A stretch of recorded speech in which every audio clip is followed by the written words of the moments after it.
Extortion, a lot of it is happening at schools. They got this boyfriend or girlfriend at the time that they're just absolutely in love with. Basically, you send this image to this person, whether they get mad, they turn around and send it to somebody else, and this person shares it with somebody else. What happens when you identify someone that you're like, something's off about this person? A lot of them are very narcissistic. They think highly of themselves. They think they can hide. They think they're smarter than everybody else. Basically, all of your hands-on perpetrators basically start off with child pornography or some sort of pornography in general. They might be in that realm for a while, but then that's no longer enough for them. This is the Disruptive Hope Podcast. Hope sees, hope engages, hope belongs, hope builds. Hope disrupts the narrative of despair, and in the tension of holding both sorrow and joy, we invite hope to redefine the lens through which we see and interact with the world. Embrace the challenge and become an agent of hope in unlikely places. Welcome to the Disruptive Hope Podcast. Hello, welcome back to the Disruptive Hope Podcast, here with our second season of Human Trafficking 101. And as always, I have my co-host, Christy Anthony, with me. How you doing today? I'm doing great. It's so great to be back with you guys, and I'm so excited for this second season. We have some incredible things in store, and you are going to love today's guests. We're really excited about it. Today's guest is very special and is offering a very unique perspective on trafficking. We have Gary Barrow from the Greenville Police Department. You are a lieutenant over special crimes. I'm getting it wrong already. Tell us your job title, Gary. So I'm lieutenant with the Criminal Investigation Division over there. Basically, I'm over all of our detectives for persons crimes, property crimes, narcotics detectives, that kind of stuff. So that's my current job title. I've only been in this job title for about a little over a year now. So. Wow. You're taking down some serious bad guys. Trying to. In your area. Trying to, definitely. And in all of North Texas. Yeah, just not, it's more local, but yeah. Hadn't branched that far out, but part of a bigger task force out of the Dallas area. So that's awesome. Mm-hmm. Well, for the listeners that don't know, Gary has had a longstanding relationship with SOS. In one of your positions at the department, you actually did community relations. Right. And we partnered with you to kind of help bridge that gap between law enforcement and the community you guys were serving and giving out food and kind of being a good aid in that community. And we just love that we've gotten to work with you for so long and that you've been fighting trafficking in your unique lane for a long time. Yeah. I was glad to partner with SOS. We saw a need in Greenville to reach out to the community a little bit more, put on a little bit more community outreach program style deal. And, of course, partnering with SOS was great. Luckily, I got moved divisions or whatever, but I left in good hands with James Hamilton. He took over, and he's keeping that relationship going, so it definitely helps. We love that. That's awesome. So one of the things that you've been working on a lot of the conversations we've had is in this new role, you've actually been going against child porn and predators, right. Correct? Right. So would you unpack for us a little bit of the number of child porn cases you've worked this year and kind of how that's playing out for you in this new role? As far as caseload, I don't know how many cases I've had just this past year alone. Probably close to 20, if not 30. It doesn't really sound like a whole lot, but a lot of them is just weeding through stuff to see if there's actual offenses there or not. Right now, I've currently got 5 or 6 cases that I'm actively working on right now, which then I have like another 10 or so waiting in the wings. I don't have enough time or the emotional or mental capacity to add any more to it at this point. So as soon as I get one off my plate, which I'll hopefully do this next week, I'll pick up another one. Actually start another one on Friday. Now that I mention it, it was something that was a little urgent come across my desk, so I started working on that one on Friday. So definitely stay busy. Wow. So for those of us who maybe don't know the ins and outs of what this looked like, is this like, you know that show Catfish, that old episode, that old TV show? Is this kind of that? Is that what we're talking about here? So in some realms it is. Okay. We got guys we work with out of Garland and Dallas and that kind of stuff. They do that kind of catfish stuff. Okay. There's actually a podcast called Catfish Cops on Spotify and what other streaming service there is. I don't know all of them, not that hip to it. I mean, this is my first podcast I've ever been on. So You're doing great. We're honored. We're your those first. guys are really good. It's Tony Godwin out of Garland PD and one of his ex-partners. They talk about all the cases and stuff they had during the early 2000s when AOL and all that kind of stuff, AIM chat and all that stuff was very big and popular. So if anybody gets a chance to go listen to that, it's graphic. They tell it how it is. They don't try to curb the truth. It's kind of hard for me right now because the stuff I'm going to be talking about, it's going to be kind of hard to PG-13 it down. Yeah. But yeah, definitely go to that. I don't do that kind of stuff yet. I would like for it to eventually get there. Right now, I'm just trying to get us to where we're actually putting more emphasis toward this problem. So maybe for, obviously, you know, a common listener can hear it and be like, child pornography is terrible. Like, we're baseline in this. Everyone agrees on that. Right. Can you maybe explain a little bit how someone in a community consuming child pornography affects a community and why we should be concerned about that? So it's most of the time they start out with child pornography or what's going to be commonly known here pretty soon as child sex abuse material. I think legislation is changing to make that the term because when you think pornography, you think, oh, it's consensual, that kind of stuff. When it's not. Basically, all of your hands-on perpetrators basically start off with child pornography or some sort of pornography in general. They might be in that realm for a while, but then that's no longer enough for them, and then they move on to actual abusing a child or another person. So it's a big deal.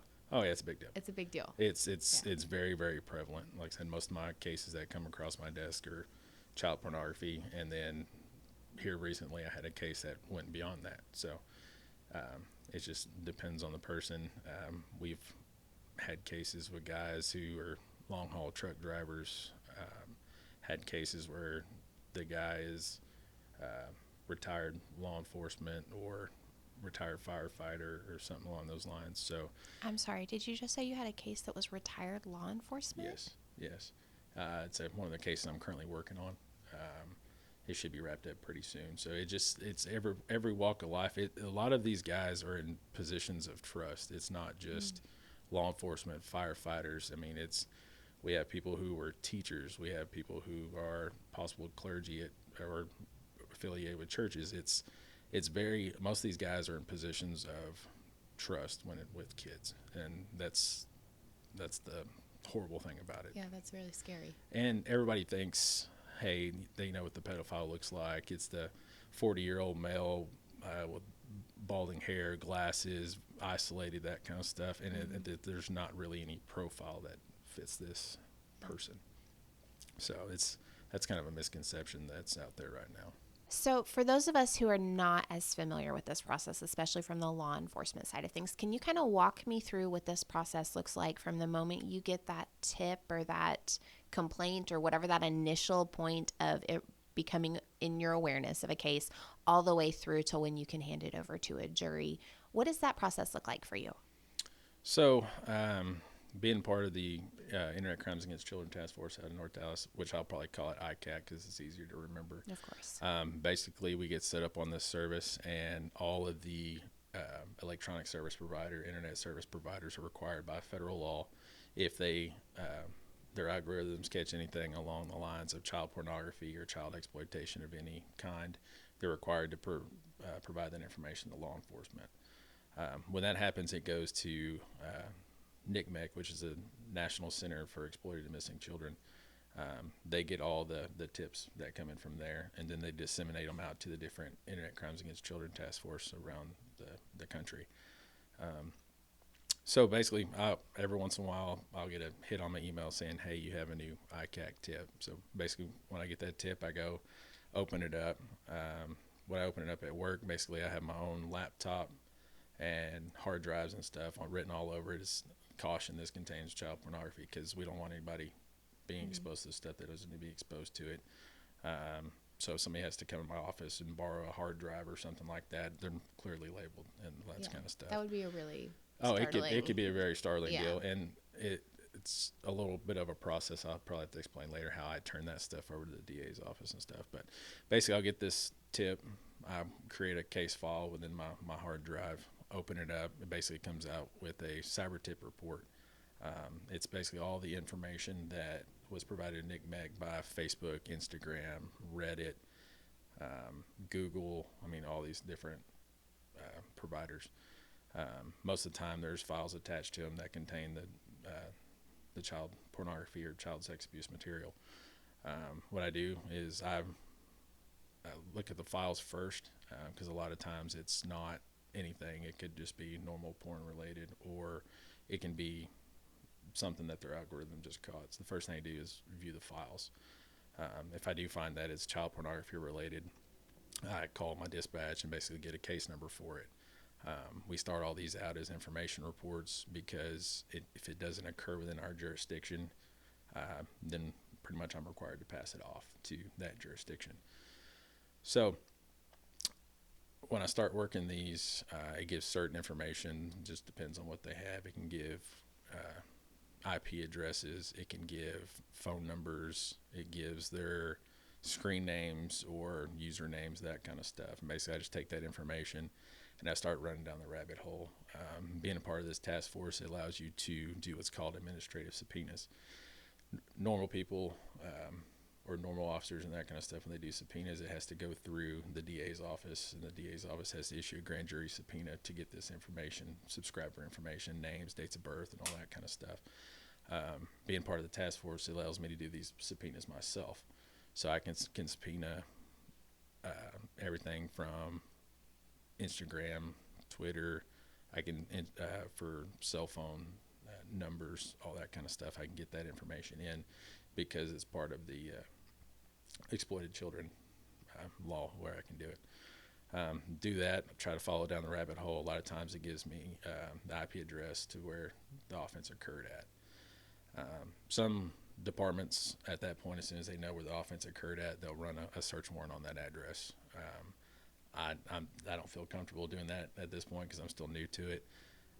Eventually I hope to get there and be confident enough that that's going to hold up. So basically I just do more digging into that, find out who's living at the house, end up doing search warrants for whatever the Instagram, Facebook, Twitter, whatever realm it's in, and basically try to narrow down who the suspect is. Most of the time people take pictures of themselves all the time, so it's attached to their stuff. Multiple of my cases have had pictures of the suspect, their driver's license, insurance cards, that kind of stuff that people normally take. It just attaches to it.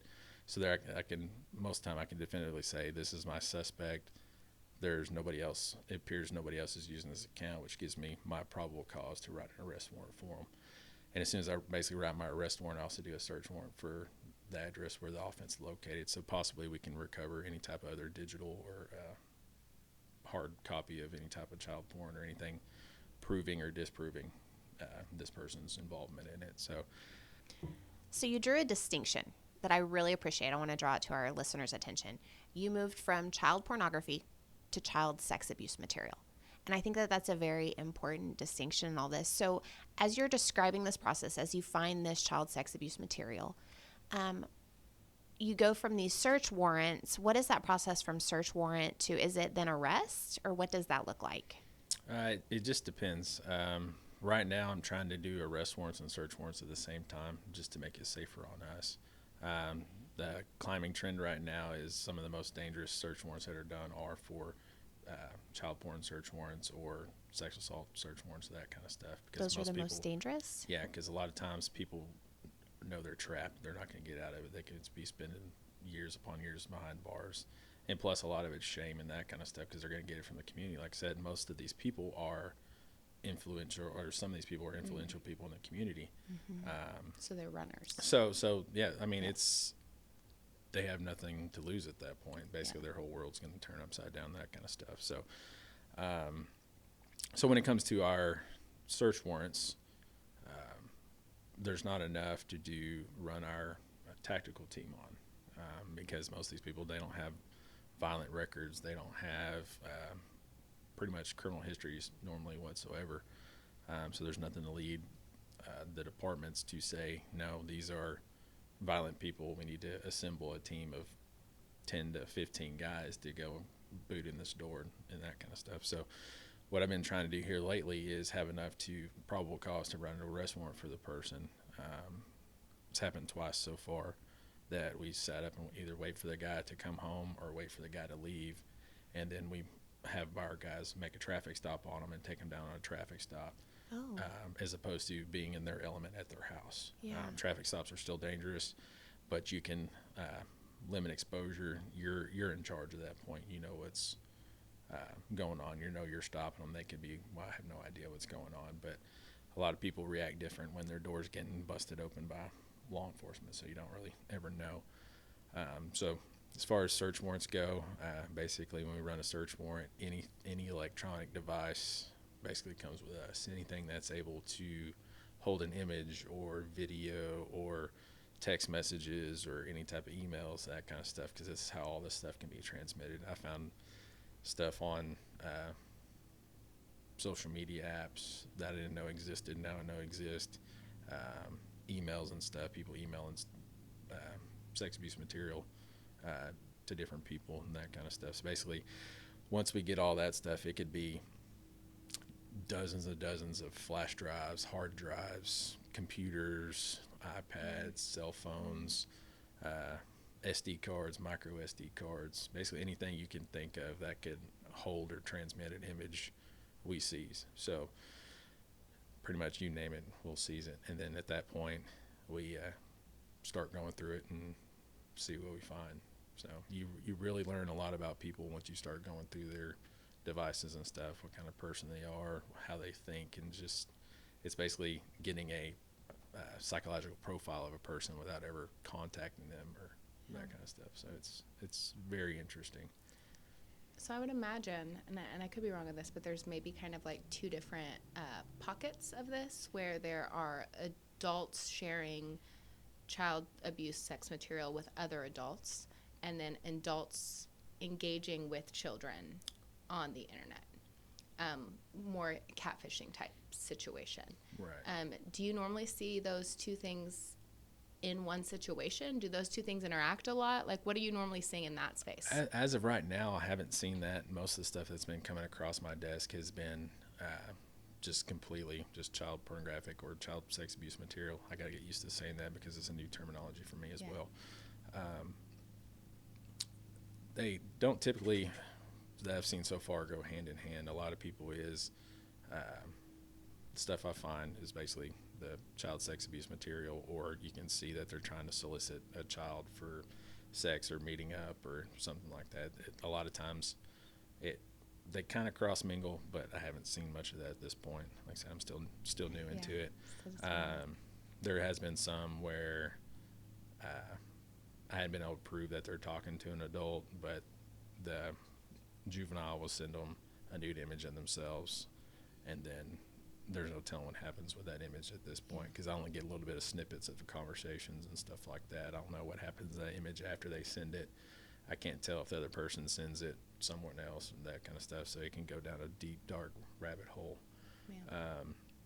But yeah, they do definitely cross-contaminate each other, I guess. I don't know if contaminate's the right word, but they intermix some. It's just I haven't seen that a lot at this point. But one thing that we really try to value in this space specifically around educating people about trafficking is kind of teaching people how to develop a gut.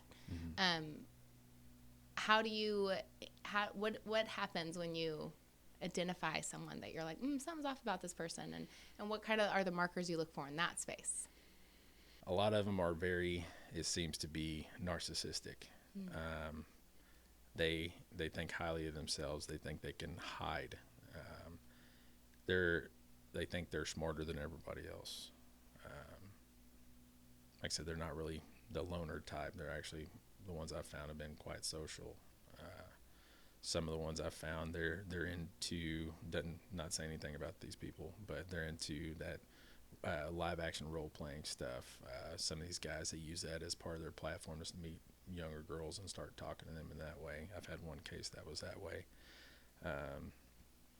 Other times I don't know, a lot of times they just start with your normal porn addiction and then it goes from there. But just as far as just walking in a room and being able to sense something about somebody, no. They're very good at hiding it when it comes to that. a lot of your people find children and stuff that are having disruptive homes, father figures not in their lives. That's a big one. But even here lately, it's been kids getting preyed on that are homeschooled, that don't have anything else to do or no social outside of being at home. They meet people online and stuff. It's more prevalent that way. Not saying anything bad about homeschool. I mean, I know. I mean, All your every family arena is has homeschooled, different risks. Yeah, it's just more and more I've seen Yeah. here lately is a lot of them been homeschooled. Like I said, it's hard. You can't really nail down a certain person. You can, a lot of times I do feel people a certain way. It's just hard to tell of what that gut feeling really is. But anybody who's trying to be alone with a kid, or if an adult's talking to a kid on social media in general, typically it's not going to be for a good reason. Okay, so you've alluded to something twice. And so I have a question. I'm going to shift the conversation a little bit. I'm a middle school mom, which is terrifying to even admit. But obviously in the middle school and high school space, sending nudes is becoming more and more of a thing. Sextortion cases, right? Like where they send a nude and then somebody holds it. Like this is just all conversation in this space. And so I know, like, okay, parent to police officer, help me unpack this space a little bit. So, if you have a minor who sends a nude, right, on a my phone planner, I mean, I hope that will never be the case, but just in that scenario, one, what type of liability does a parent have? And then two, what does that mean for that minor? Like, how do we navigate this space, in your opinion? So I've had plenty of cases where it's been a child sending a nude to some other kid or adult or something along those lines. Liability wise, I mean, the parent's not going to be held liable for something sent from the device if the child is the one who actually sent it. When it first came out, sexting used to be a third-degree felony. Basically, you're sending child porn. Even the juvenile who sent it could be charged with a felony. Here recently, legislation actually made a smart move and changed it to where it's in Texas it's a Class C misdemeanor, which basically is a ticketable offense. Because I guess they realize that these kids don't have the mental capacity to realize exactly what they're doing, and you don't want to mess their lives up with putting them with a felony or putting them in juvie or something like that. So right now, Class C misdemeanor is not something I really want to go after right now. Yeah. Basically, my deal is the more punishment's going to be at home. I've sat down, I've talked to multiple parents so far saying, hey, this is what your daughter, this is what your son, this is what they've been doing.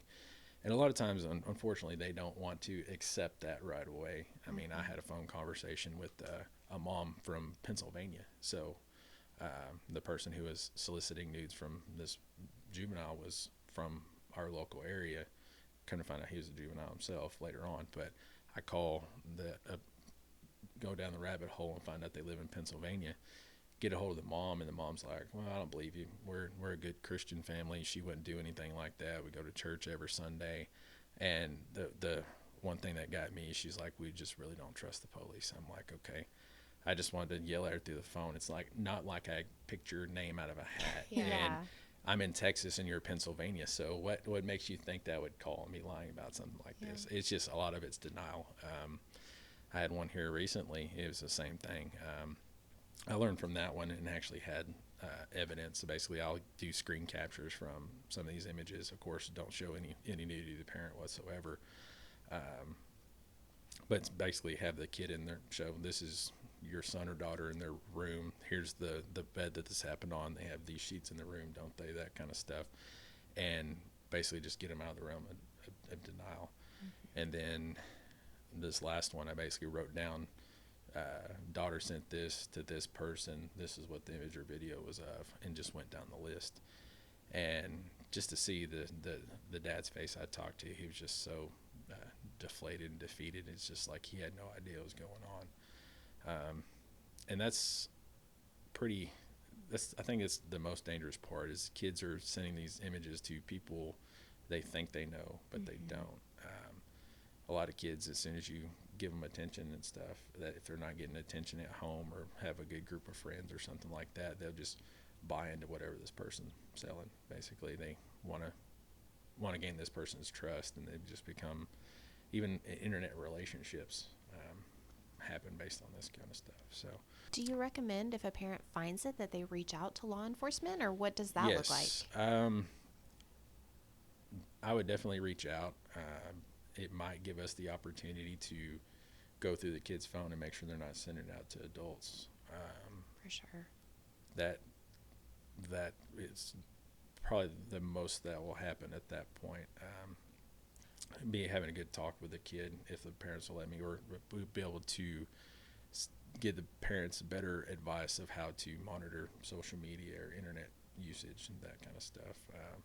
We give a presentation every year at one of our kids camp about internet safety, and I like sitting in on those. I'm not the one that gives the presentation. Our lady from our child advocacy center does it, but I like to sit in there because the kids sit there and think, oh, wouldn't happen to me, or this lady doesn't know what she's talking about. But then no, I interject and say, this is my job.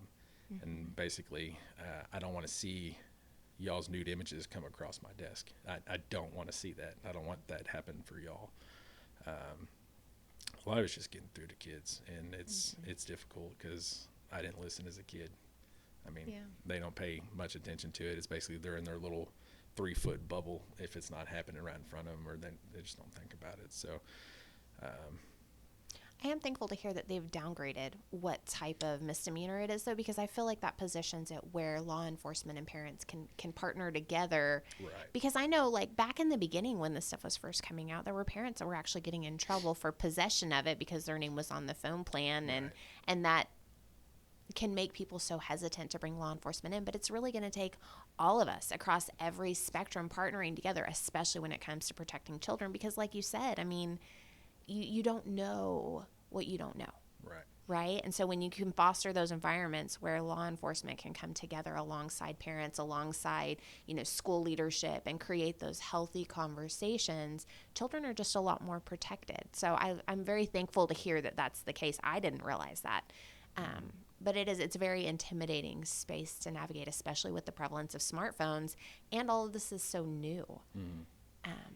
So I appreciate you unpacking that for us. Yeah, because when we were these kids' ages, we didn't have smartphones. I mean, we had AOL chats online and that kind of stuff. And even before then, we really didn't have much. And you had texts and that kind of stuff. There was no way to send images and that kind of stuff across the internet at that point. So well, the screenshot wasn't a thing. And now you can screen grab anything. So even if you think you know who you sent it to, you don't actually know who it got sent to, which is terrifying. Yeah, you got screen grabs. I mean, you got...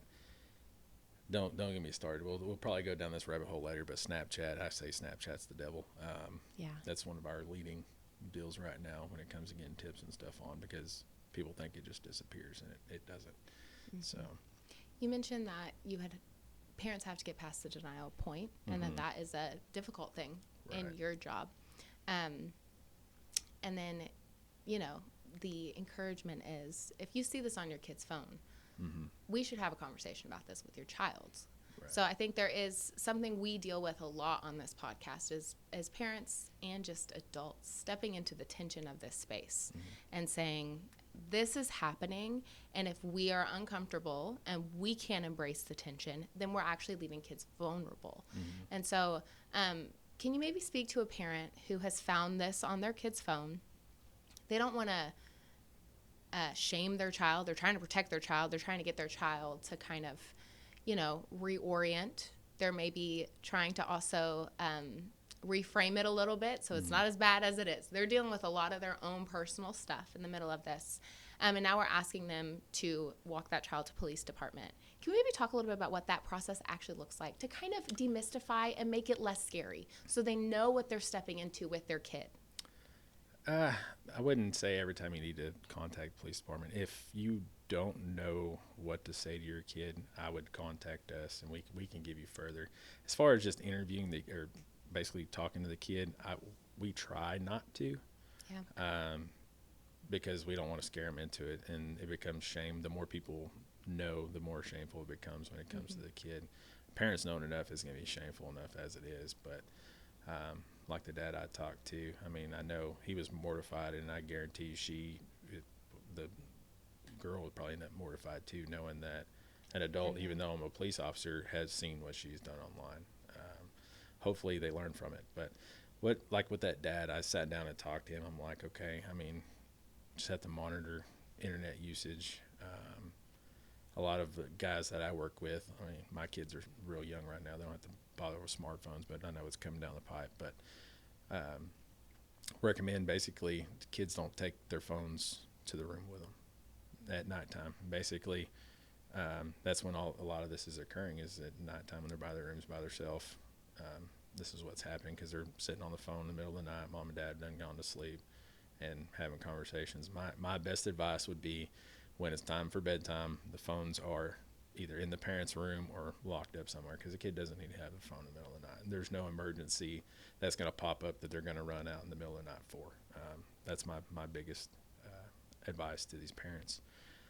If you do find stuff on your child's phone, first thing would be to, of course, delete it. Do not send it to anybody else. I should have said this earlier. We, as part of the task force, we do not get tips based on downloads. So basically, if something's downloaded off the internet, we don't get that tip. It's only when stuff is uploaded, because it's being shared, it's being spread out. So that's what we typically get. So you don't know. No. Once something's out there, it can go anywhere. It can go anywhere.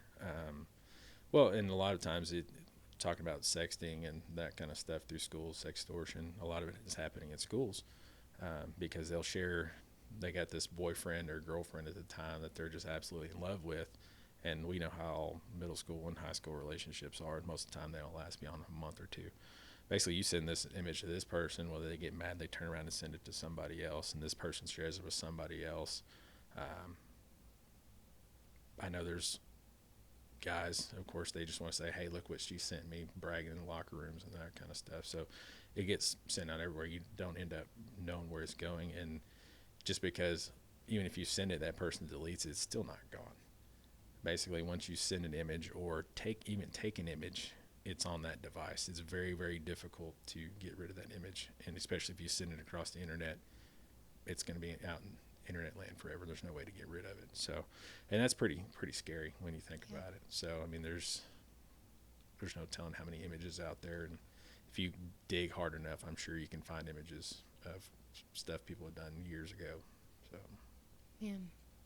Okay, last question for you, because you've talked about it a lot. How are you doing with viewing as much? I mean, to be able to prosecute this, you're entering into a space that's a lot of tension. How are you navigating that for you, of just seeing like the underbelly of humanity? I think I've been handling it pretty well. The wife will say I've been stressed, maybe a little obsessive when it comes to these cases and stuff. But a lot of my obsession and stuff is basically wanting to get this person prosecuted and be able to file the case in a timely manner. Basically, my arrest warrants, as soon as somebody gets arrested, we're on a 90-day clock before they just get released on a personal recognizance bond, where they don't actually have to bail out. They're just released until their court date. So right now I'm up against a time crunch, and I got told the other day I was being a little obsessive. Basically, I woke up at about 12:30 and couldn't go back to sleep because I was thinking of all the stuff I need to get done. As the whole viewing part of it, luckily I'm good at compartmentalizing. Basically, for me, it's work. I have work life and I have home life. Viewing these images, it's like, okay, do I have an offense? This is the offense I have, and then it gets packed away, and then basically on to the next one. It's not. I thought I would have had a little harder time of it. I don't know. It's just weird. Some people take it different. Like I said, like that, I'm just good at compartmentalizing work from non-work. For sure. I feel like anybody in this space kind of has your coping mechanisms. Right. And it just takes a while to figure out how you walk in that space. So thanks for walking in that tension to protect kids. Well, and good thing is I've got a supportive wife. I can talk to her about stuff that's going on. I've got guys at work bounce ideas off of. Like I said, I've got one of my good friends, Potts. I talk to him all the time about this kind of stuff and get his input, and basically we bounce ideas off each other how we're going to go forward with cases and stuff like that. So it's pretty good. So luckily, good support network. I mean, of course, I got y'all and Dwayne and that kind of stuff. So if I ever need to talk about anything, I got plenty of people I can talk to. But so far, so good. Yeah, for sure. It's so important not to be in the fray alone. Like, that's one of the things we talk about so often is just, it's heavy, but the heavy is made so much easier when you feel like you have a team and you have that strategy of how we're going to tackle it, for sure. So yeah, and it's just getting focused, finding the image, going down, trying to find the person responsible for it. It's fulfilling. So it's heavy for a while, but then you see the end goal of it, and I guess you can say, I don't know exactly what I was trying to say, but There's hope at the end of it. Exactly. You're working for a reason, and you're helping protect kids. There's kids. a goal at the end of it. It's not just a case that really doesn't matter. And I think that's a good encouragement, too, to parents listening in this. Like, if you're trying to navigate this space with your kids, there's hope at the end of this. Right. Step into it. Right. Step into the tension. You just can't find it and let it go by the wayside. I know it's going to be uncomfortable for parents to talk about their daughters or their sons sending these nude images or doing X, Y, and Z on the internet. It's going to be uncomfortable, but if you don't talk to them about it, it's just going to keep happening. Basically, you talk to your kids is all I can say. Be present in their lives. Don't just hand them a cell phone and say, hey, go do this and leave me alone type deal. Because I'm finding that more and more that's what's going on is parents aren't present in their lives. They might be in the home, but parents are doing their own thing. Kids are doing their own thing. It's just go on, do your own thing, leave me alone type deal. So. Yeah. Well, we so appreciate all the good work that you're doing here in North Texas to help keep kids safe, and we're very thankful for your partnership. And it was an honor to have you on this and I appreciate get it. to talk through this. Yeah, I mean, it's first podcast. I was nervous, so I'm You did awesome. settling down a little bit. You did now, awesome, so. and, and we just so value that you would come in. And it's a hard conversation, but we appreciate that you stepped into it with us. Yeah, so no problem. thank you, sir. We appreciate it. Thanks for answering all my questions. Yeah, I thought there was going to be more, but